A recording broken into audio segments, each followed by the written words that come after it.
बहुत पुरानी बात है। समंदर के किनारे एक छोटे से मकान में एक बीवा खातून रहती थी। उसके साथ उसका एक छोटा सा बच्चा था। वो हर रोज समंदर के किनारे पर चली जाती और माही गेरों की गर पड़ी मछलियों को उठा कर ले आती। इस तरह से उसका और उसके बच्चे का गुजारा चल रहा था। एक दिन वो समंदर के किनारे मछलियां चग रही थी कि थोड़ी दूर एक जहाज आकर ठहरा और इसमें से कुछ आदमी जहाज पर सवार होकर साहिल पर आए। उनके हाथों में दूरबीन थी और वो लंबे लंबे डग भरते हुए औरत की तरफ आ रहे थे। गरीब औरत ने मछलियां वहीं पर छोड़ दें और अपने बच्चे को सीने से चमटा कर खूफ भरी निगाहों से आने वालों को देखने लगी। एक मोटा सा बूढ़ा आदमी जो शक्ल और सूरत से कैप्टन मालूम होता था, दूरबीन से इधर उधर देखकर बोला, हमसे कितनी भारी गलती हुई। कोहर और धंध की वजह से गलत जगह पर उतर पड़े। ये वो जजीरा नहीं है। खैर आओ इस औरत से पूछें। वो औरत के पास आया और नरमी से बोला, बहन क्या तुम यहीं कहीं पर रहती हो? जी मैं यहीं पर रहती हूँ। औरत झिझक कर बोली, मैं पास ही एक छोटे से मकान में रहती हूँ। ये कहकर वो वापस जाने के लिए मुड़ी। कैप्टन ने उसे रोक कर पूछा, क्या यहाँ पर कोई शहर है? हमें कुछ खरीदना है। यहाँ करीब में कोई शहर नहीं। औरत ने उसे जवाब दिया। वो जाने के लिए मुड़े ही थे कि कैप्टन की नजर औरत की गोद में दबके हुए बच्चे पर पड़ी। वो बच्चे को गौर से देखकर बोला, आह कितना प्यारा बच्चा है कि ये बड़ा होकर बहुत बहादुर और समझदार मिलाह बनेगा। ऐ औरत क्या ये तेरा बच्चा है? इसका बाप कहाँ है? औरत की आंखों से सावन भागती झड़ियां लग गई। वो हचकियां लेते हुए बोली, उसका बाप उसके पैदा होने से पहले ही मर गया। इतना कहकर वो जोर जोर से सुस्कियां भरने लगी। बूढ़े कैप्टन ने उस तरह सिर हिलाया जैसे उस पर बहुत असर हुआ है। वो बच्चे को फिर से गौर से देखकर बोलने लगा, गरीब औरत मुझे डर है कि अगर ये बच्चा तुम्हारे पास रहा तो ये वो नहीं बन सकेगा जो उसे बनना चाहिए। उसलिए अगर तो अपने बच्चे से सच्ची मोहब्बत करती है और तो चाहती है कि ये बड़ा होकर दुनिया में अपना नाम बनाए, उसे मुझे दे दे। मैं उसे अपने बच्चे की तरह पालूंगा। उसके बदले तो जितनी चाहे मुझसे दौलत ले सकती है। माँ ने अपने बच्चे को मोहब्बत भरी निगाहों से देखा और फिर अपने सीने से लगाकर बोली, नहीं नहीं, मैं अपने बच्चे को किसी कीमत पर नहीं दे सकती। दुनिया में सिर्फ यही मेरा सहारा है। मुझे मरना मंजूर है मगर उससे जुदा होना मंजूर नहीं। ये तुम्हारी गलती है। कैप्टन बोला, जरा सोचो, अगर ये तुम्हारे पास रहा तो बड़ा होकर ज्यादा से ज्यादा एक माही गैर बनेगा, और अगर मेरे पास रहा तो मैं उसे एक ऐसा आदमी बना दूंगा जिसे देखकर तुम भी फख्र कर सको। औरत की आवाज पथरा गई। एक तरफ बच्चे की ममता और दूसरी तरफ उसकी राहत और आराम। उसकी शक्ल से मालूम होता है कि वो बड़ा मेहरबान और खुदा तरस इंसान है। उसने कांपते हाथों से बच्चे को कैप्टन की गोद में दे दिया और कैप्टन ने नोटों की एक गड्डी औरत के हाथ में थमा दी।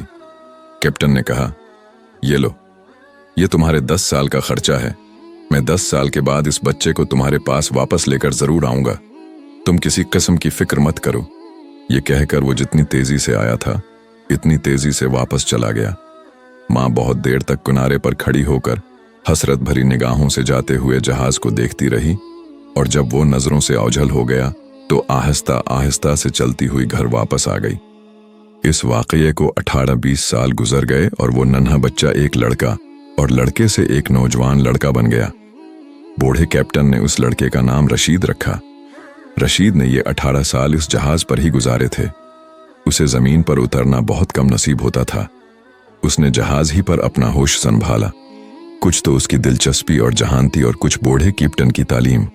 वो कम सुनी ही में मिलाही के तमाम गरगट से वाकिफ हो गया और उसने बहरी सफर के सारे कायदे कवानीन ज़हन नशीन कर लिए। बूढ़ा कैप्टन उसकी बहादुरी और अक्लमंदी को देखता और दिल ही दिल में मुस्कुराता। अब वो खुद तो किसी कोने में बैठकर तंबाकू पीता और नौजवान रशीद जहाज़ों की रखवाली करता। कभी कभी तो रशीद को अपनी माँ याद आ जाती। वो कैप्टन से पूछता, अब्बा क्या मेरी कोई माँ नहीं थी? ये मत पूछो बेटा। कैप्टन कहता, तुम्हारी माँ थी और बहुत नेक और बहुत समझदार और शरीफ औरत थी। फिर इतनी आहिस्ता कि रशीद कहीं सुन न ले, बड़बड़ा कर कहता, खुदा मालूम कि बेचारी किस हाल में होगी। 4 सालों से कोशिश कर रहा हूं कि जाकर मिलूं आऊं, कोई ना कोई रुकावट आकर खड़ी हो जाती है। खैर, जिस जहाज पर रशीद काम कर रहा था वो एक बहुत बड़े ताजिर का जहाज था। इस ताजिर के पास उसके अलावा 6 जहाज और भी थे जिनके जरिए वो दुनिया भर में तिजारत करता और खूब नफा कमाता। अब के रशीद का जहाज सामान बीच कर वापस आया तो बूढ़े ताजिर ने कैप्टन को अपने पास बुलाया और बोला, मेरे दोस्त, मेरी उम्र 80 साल है। मैंने जिंदगी में करोड़ों रुपया कमाया और अल्लाह का शुक्र है मेरे पास किसी चीज की कमी नहीं है। बस एक आरज़ू ऐसी है जो मैं मरते वक्त अपने दिल में साथ लेकर जाऊंगा, और वो है औलाद। खैर, मेरी तकदीर, क्योंकि अब मैं बहुत बूढ़ा हो चुका हूं और इसलिए सोचता हूं कि अपने सारे माल दौलत का किसी नेक आदमी को वारिस बना दूं। तुमने मेरी बहुत खिदमत की है और मेरी नज़र में तुम्हारे सिवा मेरे माल दौलत का कोई भी मुस्तहक नहीं। अगरचा तुम भी बहुत बूढ़े हो और मेरी तरह तुम्हारी भी कोई औलाद नहीं है। कैप्टन जल्दी से बोला, जनाब, शायद आपको खबर नहीं कि मेरा एक लड़का है 18 साल का गब्र जवानी। मैंने उसे मिलाही के तमाम गर बताए, एक होशियार मिलाह बना दिया है और वो बड़े बड़े जहादी कैप्टनों के कान काटने लगा है। अच्छा, ताजिर ताजब से बोला, मगर तुमने हमें कभी नहीं बताया कि तुम्हारी कोई औलाद भी है। मेरे ख्याल से ये कोई ऐसी बात नहीं थी जो मैं आपको बताता।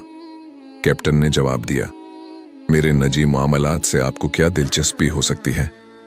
क्यों नहीं हो सकती, जरूर हो सकती है। ताजिर बोला, तुम अपने लड़के को मेरे पास लेकर आओ। कैप्टन खुशी खुशी से दौड़ा दौड़ा गया और रशीद को अपने हमराह लेकर सौदागर के पास पहुंच गया। बूढ़े सौदागर ने तारखी निगाहों से रशीद की तरफ देखा और बोला, खूब खूब नौजवान, क्या तुम मेरे साथ रहना पसंद करोगे? मैं अपनी सारी दौलत और जायदाद तुम्हारे नाम कर दूंगा। तुम मेरे बेटे कहलाओगे। रशीद थोड़ी देर सोचता रहा और फिर बोला, जनाब, मैं सारी जिंदगी समंदर ही में रहा हूं। समंदर की मौजों के थपड़े खाकर ही मैंने होश संभाला। समंदर के खौफनाक पानियों में ही मैं पल बढ़कर जवान हुआ हूं। इसलिए मुझे पानी से ही मोहब्बत है, क्योंकि अब आपकी मर्जी अब मुझे अपने साथ रखने की है। इसलिए मुझे कोई ऐतराज नहीं, मैं खुशी से आपकी खिदमत करूंगा। इस दिन से रशीद बूढ़े सौदागर के साथ रहने लगा और माल गोदामों का नगरा बना दिया गया। इसने थोड़े ही दिनों में अपनी अक्लमंदी और समझदारी से इतना अच्छा काम किया कि फरोख्त बढ़ने लगी और इतने ताजिर माल खरीदने के लिए आने लगे कि सबकी मांग पूरा करना दुश्वार हो गई। सारे गोदाम खाली पड़े थे और जहाज अभी माल लेकर नहीं आए थे। ये देखकर रशीद ने सौदागर से कहा, अगर आप इजाजत दें तो मैं खुद जहाज लेकर जाऊं और जितनी जल्दी हो सके माल लेकर वापस आऊं। अगर थोड़े और दिनों तक माल ना आया तो तिजारत को खूब नुकसान पहुंचेगा। बूढ़ा दिल से तो नहीं चाहता था कि रशीद उसे छोड़कर जाए, मगर उसकी जेद को देखकर इसने उसे जाने की इजाजत दे दी। फिर रशीद अपने जहाजों को लेकर समंदर की लहरों और अपने सफर को चीरते हुए अपनी मंजिल की तरफ बढ़े जा रहे थे कि अचानक तूफान आ गया। तूफान इतना खौफनाक और तेज था कि समंदर की लहरें 30-40 फुट तक उठने लगें और जहाज कागज की नाव की तरह डूलने लगा। बहादुर रशीद ने अपने हवास बचा रखे। वो इससे पहले सैकड़ों तूफान देख चुका था, मगर इस वक्त वो सिर्फ एक जहाज की निगरानी करता था और अब उसकी निगरानी में और उसकी कमान में कई जहाज थे। कभी वो एक जहाज को इशारे से हदायत देता तो कभी दूसरे को। तूफान लम्हा बेलहजा बढ़ता जा रहा था और पानी की धन हर तरफ फैलती हुई जा रही थी। इस अफरा-तफरी में सब जहाज एक दूसरे से अलग हो गए और जहड़ को मौजें ले गई, बहते हुए चले गए। रशीद का जहाज मशरिक की तरफ बहता हुआ जा रहा था। उसने अपने जहाजों को आखिरी बार दूरबीन से देखने की कोशिश की, मगर उसे समंदर की लहरों के अलावा कुछ दिखाई न दिया। रात भर उसका जहाज मौजों के रहम करम पर चलता रहा। सुबह जब तूफान थमा तो एक जजीरा नजर आया। उसने मल्लाहों को वहां पर लंगर डालने का हुक्म दिया ताकि ये मालूम हो सके कि वो कहाँ है और उनकी मंजिल मकसूद उनसे कितने फासले पर है। जहाज किनारे पर थोड़ी दूर के फासले पर खड़ा कर दिया गया और रशीद 2-4 तजर्बाकार मिलाहों को लेकर किनारे पर उतरा। उसने देखा कि 2-4 आदमी एक बूढ़े आदमी की लाश को मार पीट रहे हैं। एक आदमी उसके सर पर जोते मार रहा है और दूसरा आदमी उसकी दाढ़ी और उसके बालों को नोच रहा है। रशीद को यह देखकर बहुत दुख हुआ। वो जल्दी से दौड़कर उनके पास पहुंचा और डांट कर बोला, उस लाश की क्यों बेहिरमती कर रहे हो? तुम्हें खुदा का खौफ नहीं? एक आदमी उसे बोला, तुम कौन होते हो हमारे काम में दखल देने वाले? ये हमारा कर्जदार है। कुछ साल पहले उसने 50 रुपए हमसे कर्ज लिया था और अब ये कर्ज अदा किए बगैर ही दुनिया से चला गया। अब इसलिए हम उसे मारकर अपना गुस्सा ठंडा कर रहे हैं। ये कहकर उन्होंने फिर उसे मारना पीटना शुरू कर दिया। ठहरू ठहरू, रशीद बोला, ये लो अपने 50 रुपए और उसे छोड़ दो। रशीद ने 50 रुपए अपनी जेब से निकालकर उनके आगे फेंक दिए और अपने साथियों की मदद से इस बूढ़े आदमी की लाश को एक गुढ़ा खोदकर इसमें दफन कर दिया। ये अजीब मुल्क है। रशीद अपने साथियों से बोला, क्या उससे पहले तुम कभी यहां पर आए हो? मैं तो यहां कभी नहीं आया। एक मिलाह बोला, सुना है मशरिक की तरफ एक जजीरा है जिसका नाम जंगार है। क्या ये वही तो नहीं है? होगा, रशीद बेपरवाही से बोला और फिर आगे की तरफ बढ़ गया। कुछ देर चलने के बाद वो एक बस्ती में पहुंचे जहां एक मैदान में बहुत से लोग जमा थे और उनके बीच एक आग का बहुत बड़ा इलाव जल रहा था। इलाव के करीब एक बहुत खूबसूरत लड़की रस्सों से बंधी हुई पड़ी थी। ऐसा मालूम होता था जैसे वो उसे आग में जलाने की तैयारी कर रहे हैं। रशीद भीड़ को चीरता हुआ आगे की तरफ बढ़ा और आगे जाकर बोला, ये क्या मामला है? तुम इस लड़की को क्यों आग में झोंक रहे हो? एक बूढ़ा आदमी आगे बढ़ा और गर्ज कर बोला, तुम ये पूछने वाले कौन हो? हमारे बादशाह का हुक्म है कि इस लड़की को जिंदा आग में जला दिया जाए। फिर एक और आदमी जो शक्ल से भला मांस मालूम होता था आगे की तरफ बढ़ा और कहने लगा, इस लड़की ने हमारे बादशाह से वादा किया था कि वो 1 माह के बाद हमारे बादशाह से शादी कर लेगी, मगर ये अपने वादे से फिर गई। इसलिए बादशाह ने खुफा होकर हुक्म दे दिया कि उसे और उसके सारे खानदान को आग में जला दिया जाए। उसके बाकी खानदान को तो कल ही जला दिया गया और आज उसकी बारी है। मगर तुम्हें क्या, तुम अपना रास्ता लो। ठहरो। रशीद ने इशरफियों से भरी हुई एक थैला निकालकर इस आदमी के हाथ पर रख दी। उसमें इतनी इशरफियां हैं कि तुम उम्र भर बैठकर खा सकते हो। ये इशरफियां रख लो और इस मजलूम औरत को छोड़ दो और बादशाह को कहना कि हमने उसे जला दिया। पहले तो उन्होंने आपस में सलाम मशूरा किया और फिर इशरफियां लेकर वहां से चले गए। लड़की ने शुक्रिया भरी निगाहों से रशीद की तरफ देखा और फिर बोली, नौजवान, अगर तुम मेरी जान न बचाते तो मेरा भी वही हश्र होता जो मेरे खानदान का हुआ। तुम यहाँ पर अजनबी मालूम होते हो। तुम कौन हो? रशीद ने उसे बताया कि वो एक जहाज का कैप्टन है और कोयला लेकर मिस्र जा रहा है ताकि वहां से तिजारत का सामान खरीद कर लाए। कोयला? लड़की हैरत से बोली, इस मुल्क के लोग कोयले पर अपनी जान देते हैं और उसे बड़े शौक से खाते हैं। तुम उन्हें जितना कोयला दोगे वो तुम्हें इतना ही सोना देंगे। अच्छा, रशीद भौंकना होकर बोला। हाँ, लड़की ने कहा। आवाज लगाने की देर थी कि जहाज चल पड़ा। थोड़ी दूर पहुंचकर रशीद ने दूरबीन से देखा कि चंद आदमी हाथों में लाठें उठाए किनारे पर इधर उधर दौड़ रहे हैं। बूढ़ा कैप्टन और सौदागर रशीद की गुमशुदगी से बड़े परेशान थे और उनके दोनों जहाज धक्के खा खा कर वापस वहां पर पहुंच चुके थे, मगर रशीद के जहाज का कुछ पता न था। जब रशीद वहां पर अपना जहाज लेकर पहुंचा तो बूढ़ा सौदागर और कैप्टन खुशी से खुले न समाये, और जब उन्हें यह मालूम हुआ कि वो अपने साथ लाद लाद सोना लाया है तो उनकी खुशी का ठिकाना न रहा। बूढ़ा सौदागर लड़की के साथ बहुत मोहब्बत और नरमी से पेश आया और उसकी खूब खिदमत महारत की, मगर रशीद ने देखा कि वो चुप चुप और खामोश सी रहती है। आखिर रशीद ने एक दिन उससे पूछ ही लिया, वो बदले उसके कि उसका जवाब देती, क्या तुम अब कहीं नहीं जाओगे? नहीं, रशीद हैरानी से बोला। क्यों? मैं इतनी दिनों के बाद तो आया हूं, अब आराम करना चाहता हूं। मगर क्यों, तुम्हारा कुछ काम है? हाँ, लड़की सिर झुकाकर बोली। पहले तुमने अपने काम के लिए सफर किया था, पर अब मेरे काम के लिए सफर करोगे। बोलो, क्या तुम हिस्पानिया जाओगे? रशीद हंसकर बोला, अगर तुम्हारा कोई काम है तो जरूर जाऊंगा। तुमने मेरे ऊपर वो एहसान किया है जो मैं जिंदगी भर नहीं भूल सकता। सबसे पहले तो तुम अपने जहाज में कुछ सामान भर लो और फिर अपने मालिक से कहो कि मैं तिजारत के लिए हिस्पानिया जाना चाहती हूं। जब वो इजाजत दे दे तो फिर मेरे पास आना, मैं तुम्हें चंद बातें बताऊंगी। रशीद ने एक जहाज में थोड़ा कोयला भरा और फिर अपने मालिक से इजाजत लेकर लड़की के पास आकर बोला, अब बताओ क्या कहना चाहती हो।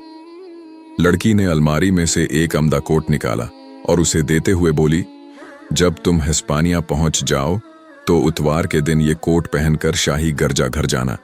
वहां पादरी के मीर के करीब 3 कुर्सियां पड़ी होंगी, 2 सोने की और 1 चांदी की। तुम इस चांदी की कुर्सी पर बैठ जाना। ये 1 अंगूठी और 2 किताबें और लो।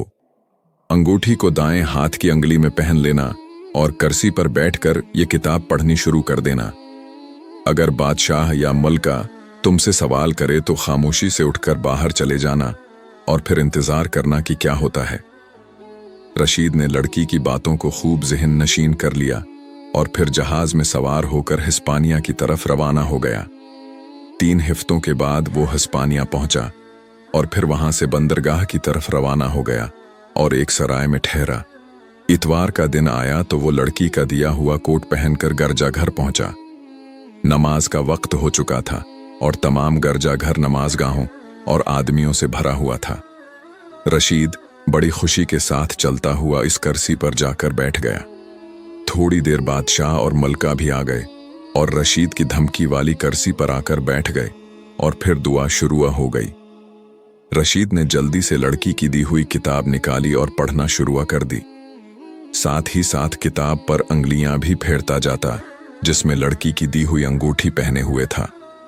सारे लोग दुआ में मशगूल थे मगर बादशाह और मलका रशीद की तरफ देख रहे थे। देखते ही देखते मलका की आंखों से आंसू बहने लगे और वो हचकियां लेकर रोने लगी।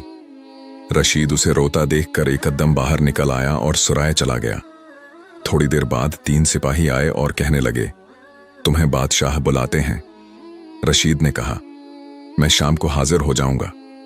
जब वो शाम के वक्त महल पहुंचा तो बादशाह और मलका बेसब्री से उसका इंतजार कर रहे थे। उसे देखते ही बादशाह और मलका खड़े हो गए। रशीद बोला, हुजूर मुझे खामी ही शर्मिंदा कर रहे हैं। मेरा फर्ज है कि मैं हुजूर की खिदमत बजा लाऊं। नहीं, कोई बात नहीं, तुम हमारे मेहमान हो। बादशाह बोला, क्या आज की शाम का खाना तुम हमारे साथ खाओगे? मेरी मजाल है कि मैं इनकार करूं, रशीद ने जवाब दिया। फिर बादशाह ने रशीद का हाथ पकड़ा और खाने के कमरे की तरफ ले गया। फिर तीनों खाना खाने लगे। खाना खाते वक्त मलका ने कहा, नौजवान, मैं तुमसे एक बात पूछना चाहती हूं, क्या सच सच जवाब दोगे? जरूर मलका आलिया। क्या वो कोट, अंगूठी और किताब तुम्हें किसी लड़की ने दी थी? जी, आपकी बात दुरुस्त है। मलका फिर हचकियां भरते हुए रोने लगी और बोली, तो फिर वो कहाँ है? जल्दी से मुझे उसका पता बता दो। मेरा दिल कह रहा है कि वो मेरी लड़की है। रशीद बोला, मैंने उसे एक वहियों के जजीरे से बचाया था। अब वो मेरे वतन में है और आराम से मेरे बाप के पास रह रही है। उसके साथ कुछ और आदमी भी थे। मलका ने जवाब दिया, नहीं, वो कहती थी कि इन लोगों ने मेरे माँ बाप को जला दिया। अफसोस में 1 दिन बाद वहां पर पहुंचा।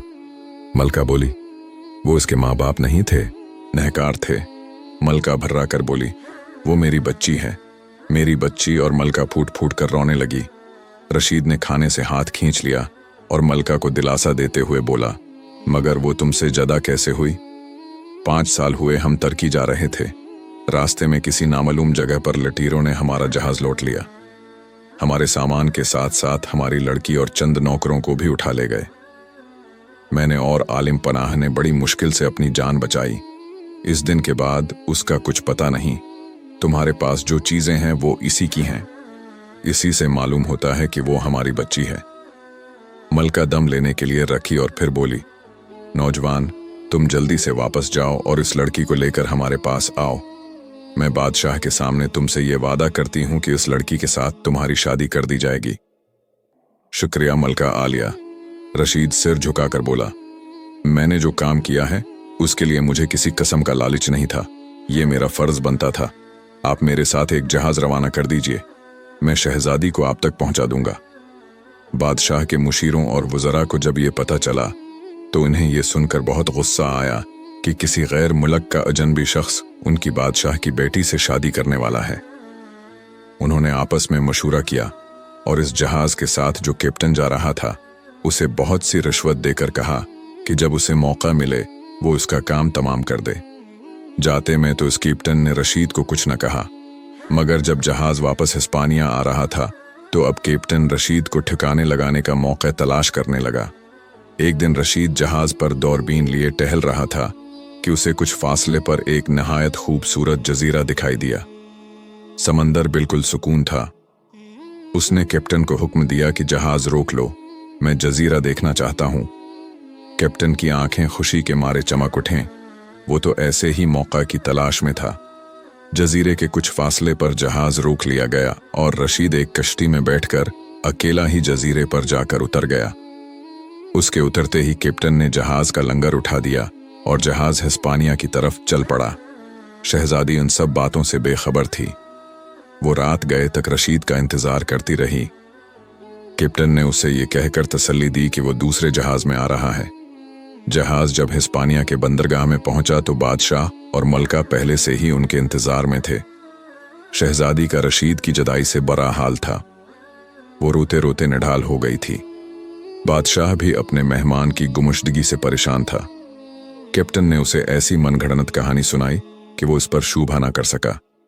इधर रशीद भी जजीरे पर ठोकर खाता उधर उधर फिर रहा था। थोड़ी देर के बाद जब वो वापस किनारे पर आया तो जहाज का दूर दूर तक निशान न था। यूं ही वक्त गुजरता गया और 1 माह गुजर गया। रशीद हर रोज किनारे पर बैठा रहता कि कहीं कोई यहां से जहाज गुजरे और वो उसे मदद के लिए पुकारे। उसके कपड़े फटफटाकर बिल्कुल हो गए थे। उस सर के बाल और नाखून इस कदर बढ़ गए थे कि उसे देखते ही खौफ आता था। एक दिन वो किनारे पर बैठा अपनी तकदीर को रो रहा था कि अचानक एक छोटी सी कश्ती किनारे पर आकर ठहरी और चांद की रोशनी में उसे एक आदमी का चेहरा दिखाई दिया जो आंखें फाड़ फाड़ कर उसे देख रहा था। क्या तुम ही रशीद हो? इस आदमी ने पूछा, मगर रशीद अपनी सोचों में ऐसा गुम था कि उसने कोई जवाब ना दिया। उस पर आदमी और भी चीख कर बोला, क्या तुम बहरे हो? सुनते क्यों नहीं? फिर रशीद उछलकर चौंक पड़ा और कश्ती की तरफ दौड़ पड़ा। क्या तुम रशीद ही हो? हाँ, मैं रशीद हूं, उसने जल्दी जल्दी से जवाब दिया। क्या तुम यहां से जाना चाहते हो? अगर तुम मुझे यहां से ले जाओ तो मैं तुम्हारा बहुत शुक्रगुजार रहूंगा। रशीद खुश होकर बोला, मगर उसके बदले में तुम मुझे क्या दोगे? आदमी बोला। रशीद का चेहरा उतर गया। मेरे पास तो फूटी कोड़ी तक नहीं, मैं इस वक्त तुमसे कुछ नहीं मांगता। आदमी बोला, जब तुम सही सालिम अपने वतन पहुंच जाओ तब। रशीद बोला, अगर मैं अपने वतन पहुंच गया तो तुम जो मांगोगे मैं तुम्हें दूंगा। अच्छा तो आओ किश्ती में बैठ जाओ। आदमी ने सहारा देते हुए रशीद को किश्ती में बिठा लिया। तुम अपने वतन वापस जाना चाहते हो या हिस्पानिया? हिस्पानिया, रशीद चौंक कर बोला। रात भर कश्ती चलती रही। सुबह 10 बजे के करीब वो हिस्पानिया की बंदरगाह पर जाकर रखे। बंदरगाह पर उतरने के बाद मिलाह बोला, मेरा काम खत्म हुआ, ये लो कुछ रुपया, इससे तुम अपनी हालत सुधार लो, और जब तुम अपनी इस हालत को सुधार लोगे तो फिर मैं तुम्हारे पास आऊंगा। रशीद ने वो पैसे लिए और पहले नाई की दुकान पर गया। उसने अपना हिलिया सनवारा, नए कपड़े खरीदे और वहीं सुराय में चला गया जहां पर वो पहले ठहरा था। शहजादी उसका नाम सुनते ही उछल पड़ी। बादशाह और मलका को जब ये खबर मिली तो वो भी उसका नाम सुनकर बाग बाग हो गए। थोड़े दिन बाद रशीद की शादी शहजादी से हो गई। शादी में रशीद का मुना बोला बाप, वो कैप्टन और वो सौदागर भी शामिल थे। कैप्टन अपने साथ एक बूढ़ी औरत को भी लाया था और जब उसने रशीद को बताया कि ये बूढ़ी औरत तुम्हारी माँ है। रशीद कुछ दिन तो हिस्पानिया में रहा और फिर अपनी दुल्हन को लेकर अपने वतन वापस आ गया। अब सौदागर भी बहुत बूढ़ा हो गया था। उसने अपना सारा कारोबार रशीद को सौंप दिया और खुद याद उलही में मशगूल हो गया। अगर आपको SR मॉरल वॉइस की ये वीडियो पसंद आई हो और आप चाहते हैं कि ऐसी नरमी, सच्चाई और दिल को छू लेने वाली आवाज़ें आप तक पहुंचती रहें तो बुराहे करम वीडियो को लाइक करें, चैनल को सब्सक्राइब करें और बेल आइकन ज़रूर दबाएं ताकि जब भी SR मॉरल वॉइस कोई नई इस्लामी बात, नसीहत या रोशनी लेकर आए वो सबसे पहले आप तक पहुँचे। अल्लाह आपको सलामत रखे, खुश रखे और दीन के रास्ते पर साबित कदम रखे। जज़ाकुम अल्लाह खैरन व कथीरन।